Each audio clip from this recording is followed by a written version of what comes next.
Welcome to today's talk about boundaries. My name is Regina DeMeo, and I'm a family law attorney in Maryland and DC. I've been practicing for over 20 years, and a lot of my clients struggle with boundaries. So I'm really happy today to have Nicoletta Pichardo. She's with Navigo Coaching. She's been practicing for many years as a coach. And thanks so much for being here, Nikki. Thanks so much, Regina. I'm excited to be here. And just like you, boundaries is just a topic that keeps coming up again and again and again for my clients. And it doesn't matter if it's a CEO, a business owner, a parent, boundaries is a topic that keeps bubbling up and is just so important to look at. So I'm excited to be here and share a little bit about what boundaries are and how we can be stronger at holding them up in our session together today. Yeah, no, absolutely. So I guess the first question is, how would you define a boundary? Yeah. So sometimes people tell me, well, I'm more of a giver, and already we've labeled ourselves. That's what we do, right? And a boundary is really just a limit. And we can really look at the limits that we're already upholding everywhere. We have limits in how close we get to somebody as we're speaking. We have limits when we're driving. And so limits are really what we bring into a relationship. What's okay for me, what's okay for the other person. And that's really all a boundary is a limit. And when we talk about boundaries and people who define themselves as givers, oftentimes it's a little bit like a seesaw. We give, right? We give more. We already have that sense sometimes, oh, I wish I didn't have to. Oh, here we go again, but we're still doing it. And then something really interesting happens. We give, and then I call it the seesaw effect. We've been giving and giving and giving, and our energy goes down and down, and something else comes up, and that's we start to feel resentful or angry or frustrated at the person, the situation, or whatever. And sometimes it takes us a while to bring back this equilibrium, because as you know, once we're frustrated and angry, and I'm sure you see this with your clients, you see not just the good in the other people, you tend to see more of the frustration and anger. So it takes us a while to reset. And when we are able to step into more boundaries, we bring that balance back a lot faster. So some people would see the word limit as a negative thing, right? And I guess for me, it's been an experience learning that it's actually a good thing. It's meant to protect you. How do you sort of learn to reframe so that you don't see boundaries as a negative thing? And how do you set a boundary? Mm-hmm.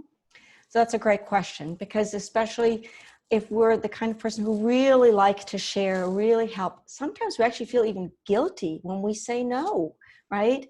It can be kind of scary to say no, because we hear shoulds and I ought to. If I'm a good mom, I ought to do this. If I'm a good co-parent, I need to do this. And then saying no feels kind of guilty. And there are lots of ways to look at that. And one question that you can ask yourself is, what are you taking away from the other person by saying yes to something you don't want to say yes to?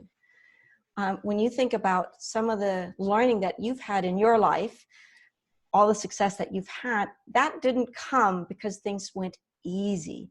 And when we say yes too many times, we're not allowing the other person to step into growth. We're not allowing that other person to step up.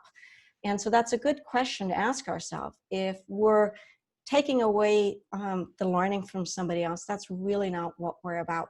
Because oftentimes we take away their victory lap. So let's say in a relationship, and we're constantly picking up the other person's slack. We're constantly stepping in. I worked with a couple where the wife was always reminding the husband, hey, bring something back from your business trip for the kids.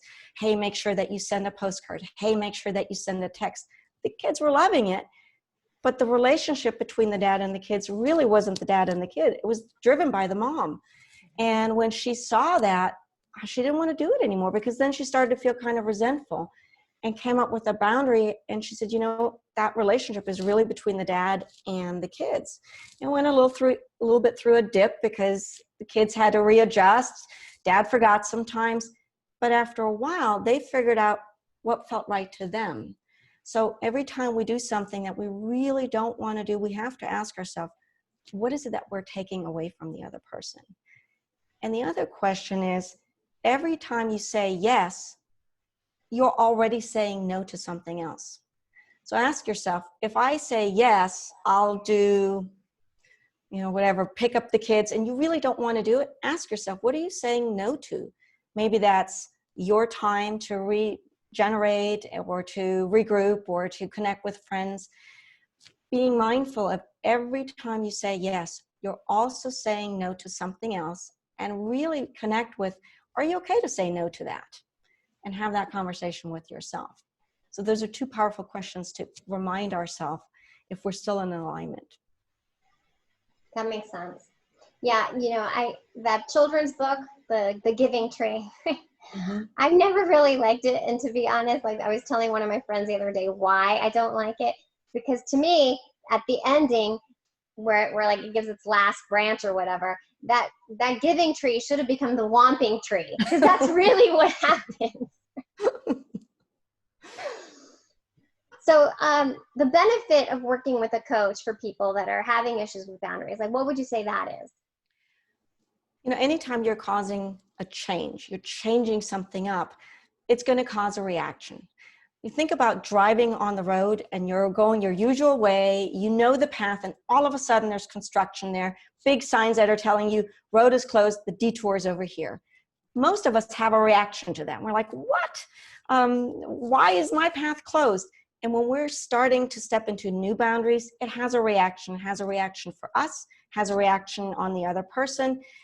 And a coach can be the person to help guide, to discover some possibilities. When we're talking about limits and boundaries, there are just a few steps that are really necessary to creating that boundary.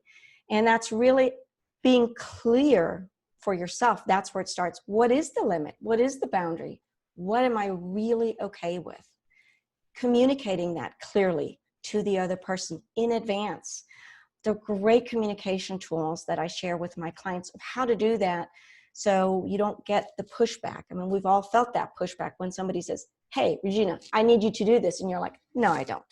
So they're working with a coach. We often look at what's an effective way to communicate that.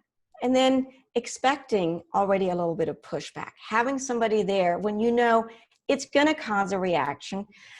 I don't need to be here by myself. So having the person already, knowing that you're going to have a reaction with that, and having somebody by your side work through that. And also knowing, how am I going to manage to stand up to my limit? Because that's what's tough sometimes.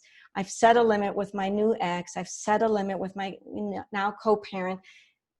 But here I am trying to go on this new journey, and it feels scary sometimes. So having that partner with you to help you, support you through that process as you're establishing something new can be so helpful and so powerful, and can really set you up for a more powerful relationship, not just to the other person and to your kids, but to yourself as well.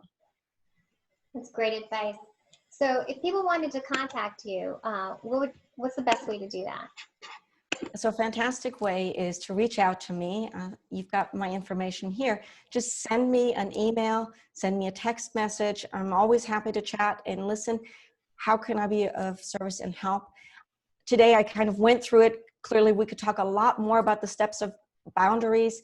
I have a guide that I like to give to my clients. Anybody who wants, it's a 5-step guide to help you through the different steps of setting a boundary. I'm happy to send that. All you have to do is send me an email and say, send me the guide, and I'll just send it to you to help guide you at home. Whether we work together or not, I think you'll get some benefit from that and help you and support you as you're setting up some new limits in your relationships. That's fantastic. Thank you so much for being here today. Thank you so much. It's been a pleasure. Thanks so much, Regina. Absolutely. So thank you all for tuning in, and we'll see you next time.